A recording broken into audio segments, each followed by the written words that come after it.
Connaissez-vous la prière la plus essentielle du temps de l'Avent que nous vivons maintenant depuis plus de 3 semaines? La prière essentielle du temps de l'Avent. Une prière qui marche. On en cherche des prières qui marchent. Là, c'est une prière qui marche. Et elle tient en 2 mots. Cette prière essentielle du temps de l'Avent, c'est « Viens Seigneur ». Voilà, en 2 mots, on a formulé la prière qui peut se réaliser. « Viens Seigneur ».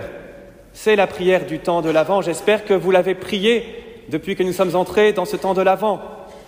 On sait, bien sûr, on sait que le Seigneur vient et on s'y prépare. On se prépare à la fête de Noël, on se prépare à l'avènement glorieux du Fils de Dieu dans la fin des temps. Mais bien sûr, quand on dit « Viens Seigneur », c'est aussi « Viens aujourd'hui, viens ici, viens chez moi, viens dans ma vie, viens dans mon existence. Viens Seigneur ». Est-ce que, chers frères et sœurs, du fond de votre âme, vous avez fait cette prière? Il est encore temps. Est-ce que, si oui, est-ce que cette prière, vous l'avez faite avec un désir ardent? Un désir aussi ardent que celui d'un enfant qui demande son cadeau de Noël et qui trépigne à l'approche du jour de la fête, qui sait qu'il va le recevoir, mais qui est déjà dans une attente joyeuse et empressé, un désir ardent. Si oui, est-ce que Dieu vous a répondu? Obligé que oui. Obligé que oui. Dieu répond. Lorsque d'un cœur ardent, lorsque d'un désir profond, on lui dit « Viens Seigneur », eh bien il vient. Il vient, mais il vient caché. Comme dans l'évangile de ce jour, de cette magnifique rencontre entre Marie et Élisabeth. C'est Dieu lui-même qui vient à la rencontre d'Élisabeth et de la maison de Zacharie. C'est Dieu lui-même qui vient, mais il vient caché, caché en un petit enfant. Dieu se cache en Jésus, petit enfant. Et plus encore, ce petit enfant est caché lui-même dans le sein de sa mère. Et c'est ainsi que Dieu vient à notre rencontre caché. Caché petit enfant dans le sein de sa mère, et pour nous, caché dans le grand mystère de l'Eucharistie, ce morceau de pain devenu corps du Christ. Nos yeux ne voient qu'un peu de pain, mais la foi nous dit que c'est toi, Seigneur Jésus. Dieu se cache, il se cache aussi dans les événements les plus simples, les plus ordinaires, les plus insignifiants de notre vie ordinaire, de notre quotidien. Quoi de plus simple, chers frères et sœurs, que cette rencontre entre 2 femmes enceintes, quelque part, dans une montagne, vers la région montagneuse, dans une ville de Judée, dans la maison de Zacharie, une maison peut-être insignifiante. Eh bien, c'est là que se passe, dans l'ordinaire de la vie d'Élisabeth et de Zacharie, cette visite de Dieu. Dans ma maison, au supermarché, en changeant la couche de mon bébé, dans la rencontre d'un inconnu, ou alors, comme le disait une paroissienne, même en rencontrant mon médecin, eh bien j'ai su que c'est Dieu qui me parlait à travers lui. Dieu se cache à travers les rencontres très simples de notre vie quotidienne. Et cette visite de Dieu va provoquer dans notre âme un tressaillement d'allégresse.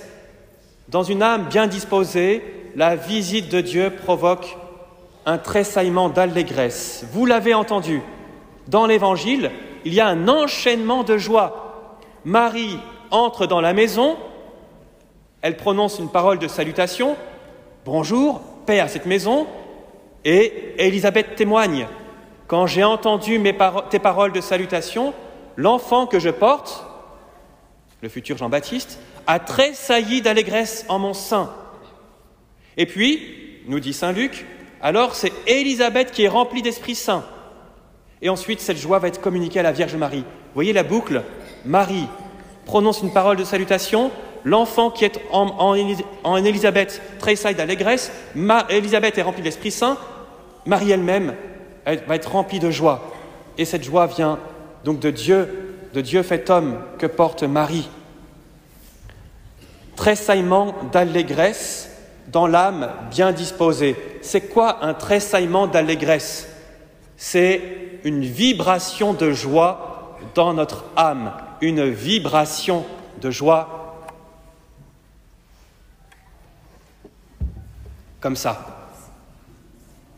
Vous voyez, vous entendez le La qui vibre, c'est une simple corde qui vibre et qui va faire résonner donc cette guitare. Eh bien, notre âme est comme cette corde appelée à vibrer dans la main de Dieu. L'âme bien disposée, c'est quoi? Eh bien, c'est une corde bien ajustée. Cela, eh bien, si je le relâche,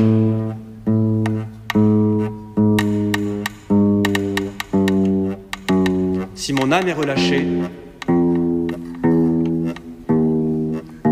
ça donne ça. Voilà, l'âme médiocre peut recevoir la visite de Dieu, mais ça donne ça. Quelle tristesse! Inversement, l'âme trop tendue, l'âme crispée, l'âme qui désire toujours la perfection, l'âme qui impose ses désirs aux autres, il faut que ce soit exactement comme ça. On est crispé, on est tendu, on veut tellement faire bien. Qu'est-ce qui se passe? On tire, on est tendu.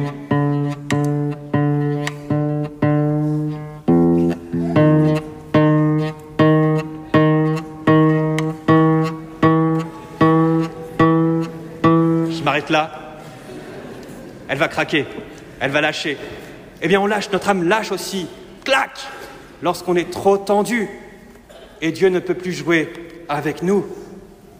Oui, chers amis, il faut que cette corde soit simplement bien ajustée, trouver la juste mesure, sa juste place dans la main de Dieu.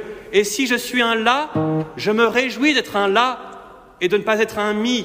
Et on va pouvoir jouer avec les autres. Je me réjouis des Mi qui m'entourent, des Do qui m'entourent, des Sol qui m'entourent. Et je me réjouis d'être un La dans la main de Dieu sans chercher à ressembler aux autres.